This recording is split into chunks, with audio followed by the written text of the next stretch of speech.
Magandang araw sa lahat at ngayon ay tatalakayin natin ang ukol sa halimbawa ng tekstong academic text na EMRAD. Ito ay halimbawa ng isang academic text dahil ito ay nauugnay sa pagsulat or paggawa ng research at ang EMRAD ay nauugnay sa research. Alam naman natin na ang tekstong academic ay naglalaman ng mga ebidensya at mga suporta doon sa ating mga paksa. Dito ay nalaman natin na ang EMRAD pala is scientific writing, no? Ito yung kanyang pinakalumang dahilan talaga. For scientific talaga siya. Ang ibig sabihin ng EMRAD ay Introduction, Methods, Results, and Discussion is a common organizational structure for the format of a document. So, ibig sabihin, ang EMRAD pala ay isang format sa paggawa ng isang research. Maraming mga website katulad ng YouTube na pwede ninyong pagkuhanan ng impormasyon at iba pang mga website.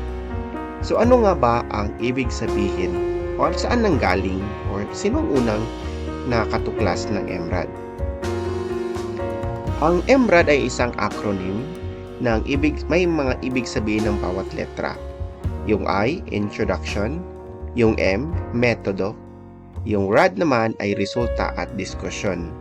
Kasama pa rin sa EMRAD ang konklusyon.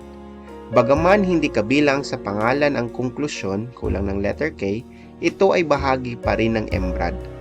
So, ibig sabihin, sa isang research paper na naka-EMRAD format, ay mayroon pa rin tayong makitang konklusyon sa pinakadulo. Nadiskubre ni Day ang mga bakas sa paggamit ng EMRAD noong ika-19 na siglo sa mga sulat ng dalubhasang si Luis. Subalit, hindi pa ito gaano katanyag. Iilan lamang ang gumagamit nito. Nagsimula lamang itong makilala noong 1940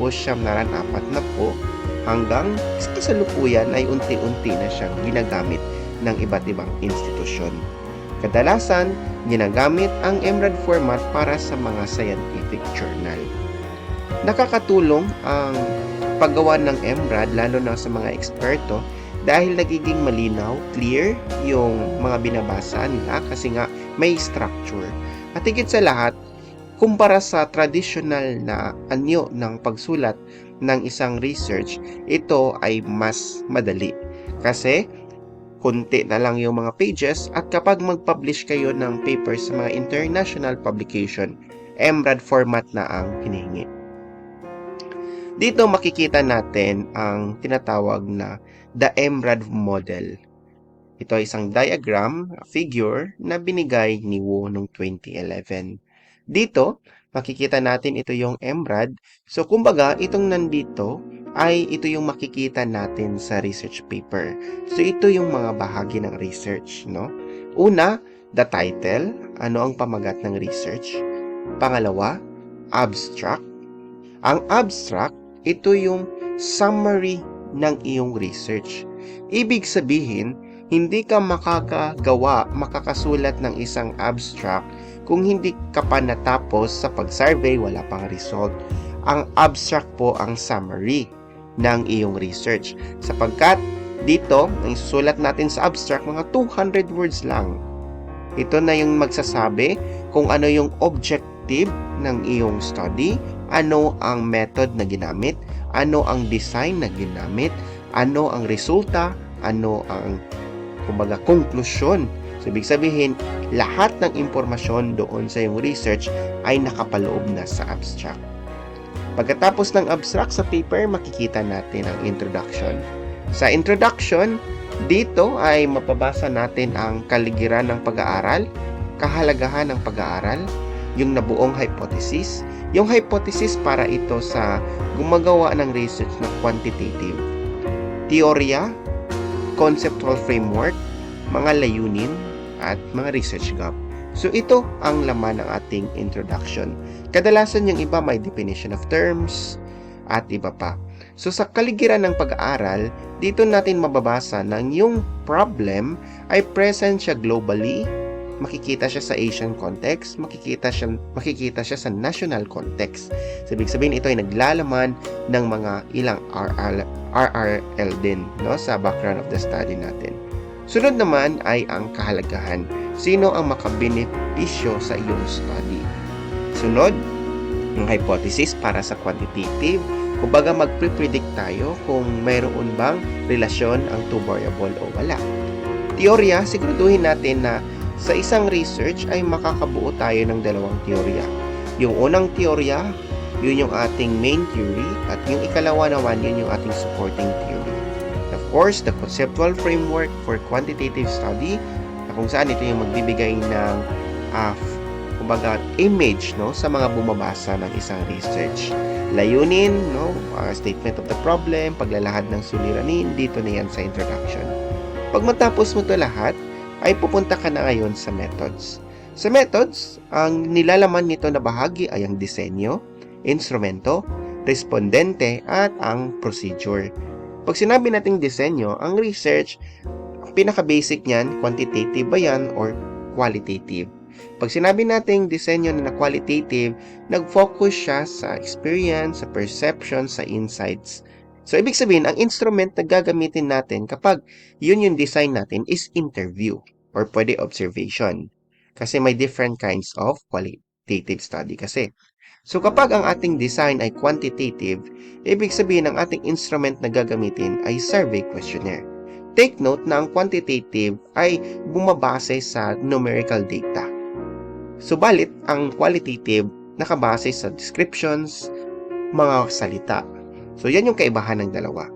Ang respondente, dito natin ilagay sa ang lugar, nag-conduct ng study, no? Tapos, ilan lahat, anong katayuan yung mga respondente mo, sila ba yung mga guro, sila ba yung mga drivers, sila ba ay mga teenagers. So, dito i-explain ninyo lahat. Ilan lahat ang inyong respondent. Pagkatapos niyan, procedure, ano yung mga ginawa mo, gumawa ka ng liham, saan mo ipinasa. So, ito lahat ang gagawin mo sa methods. And pagkatapos ito, ay pwede na kayong mag-conduct ng study, and pagkatapos, makasagot ng mga respondente, makakakuha na kayo ng result. And yung result na yon ay kailangan yung i-interpret using discussion. So, magiging mas maganda, matatag, magiging malakas ang inyong discussion kung mayroon kasamang supporting details. After that, conclusion, acknowledgement, and yung references. At ito ang ating The EMRAD model na binigay ni Wu noong 2011. May format ba ang bawat paaralan sa pag-research? Ang sagot ay oo. Bawat paaralan ay may kanya-kanyang format na sinusunod. So, maaari ninyong bisitahin hindi ito nag-follow sa EMRAD format. Ito naman ay nag-follow sa EMRAD format na pwede ninyong bisitahin. So, bawat school, lalo na dito sa Mindanao, ay may kanya-kanyang format na tulad ng sinabi ko. At karamihan dito ng mga paaralan ay gumagamit na ng EMRAD format. Subalit, sasabihin ko, pareho man na gumagamit ng EMRAD format, yung halos na mga paaralan dito sa Mindanao ay may konting pagkakaiba pa rin yan. Depende sa struktura nila sa kanilang pagkasulat. Yan ay ang EMRAD format. So, mayroon kayong gagawin na introduction sa inyong bilang gawain ninyo. Ang introduction ay sumasagot sa tanong na bakit isinagawa ang isang pag-aaral. Take note na lahat ng impormasyon, parang lahat ng impormasyon sa research makikita natin sa introduction. Bakit mo isinagawang pag-aaral? Ano yung mga nagsusuporta sa iyong pag-aaral? Mayroon bang mga pag-aaral sa ibang bansa dito sa Pilipinas? Ano ang iyong layunin? At bakit ka nakagawa ng ganito? So, dyan masasagot lahat sa introduction. So, sa modelong Create a Research ni Swales, ipinakita niyang may 3 layunin ang introduction. Una ay pagpapakita ng kaalaman na may ganitong mga problema sa ating lipunan. Ikalawa naman ay makikita natin na may kakulangan, no? Kailangan natin punan ang kakulangan na ito. At ang pangatlo naman ay ang pagbibigay solusyon sa isang problema. Yun lamang ang ating natalakay, no? At ngayon ay ipapakita ko kung yung gagawin ninyong research. Introduction lang ang inyong gagawin. So, ganito. Una, lagay kayo dito ng Kabanata 1. Take note sa Kabanata 1, wala kayong ilalagay na page. Sa next page niyan, dito sa next paper, doon na kayo maglagay ng page number. Pero, 2 na ang ilalagay. Kasi ang page 1, itong nasa Kabanata 1, pero lang siya, hindi lang siya makita yung number. So, dito sa first paragraph, ay dapat nakasulat dito yung pagpapakilala sa problema. Walang citation muna. 2 to 3 pangungusap. Pagkatapos niyan ay second paragraph na konteksto sa global, sa mga pag-aaral sa international na may citations. So, paano natin malalaman na yan ay konteksto sa global? Ilagay ninyo na ito ay pag-aaral sa Amerika, pag-aaral sa Pransya, at kaninong pag-aaral with citation. So, 3 to 5 tayo dyan. Third paragraph natin is konteksto sa Asia. 3 to 5 citations pa rin na related sa problems. Mag-focus kayo sa problem yung pag-uusapan natin. Fourth paragraph natin, konteksto sa Pilipinas. Fifth paragraph, lokal na konteksto. Subalit kung wala kayong makitang pag-aaral sa lokal, no, sa Mindanao, pwede namang walang citation. Basta sabihin lang na wala pang naisagawa or limitado lamang ang pag-aaral sa lokal na konteksto. Sixth paragraph natin is yung RRL natin, mga kaugnay na pag-aaral. Seventh paragraph natin, yung pangunahing theory with proponent with year. Eighth paragraph natin, suportang teorya with proponent. Ang sa theory natin, pwede tayong gumamit ng 1990s pababa. Pero doon sa taas, yung mga citation natin na gagamitin, dapat 2016 above tayo.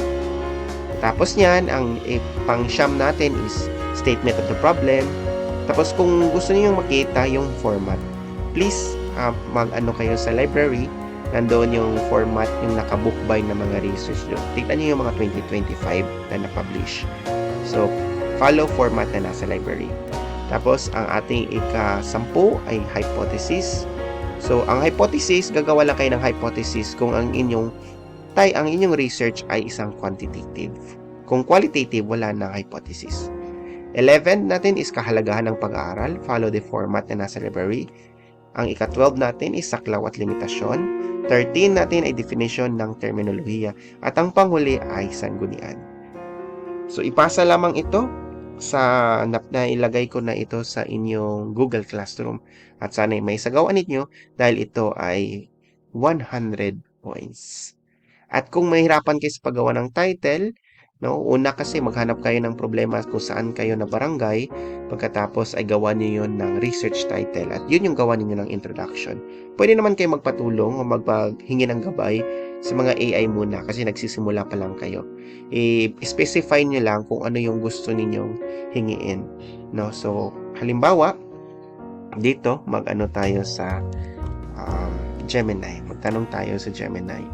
So, for example, ang problema sa inyong lugar ay ano mga problema? Siguro, halimbawa, maraming water interruption, basura. Sige, sa playa, halimbawa, basura.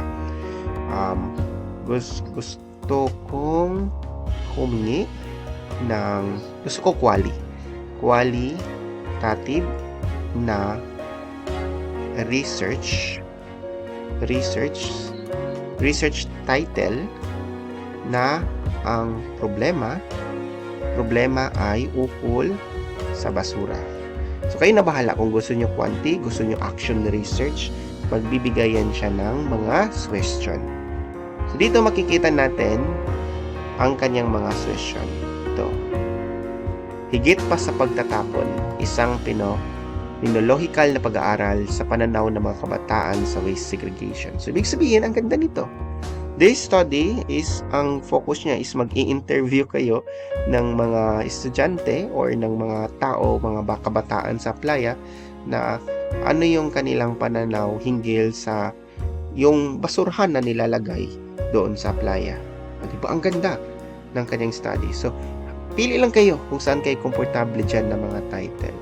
Kung gusto nyo naman, ayaw nyo ng qualitative na study, gusto nyo quanti, go. Gusto nyo action research, pwede. Kasi nagsisimula pa lamang kayo. So sana marami kayong nakuha sa pag-aaral na ito ngayon.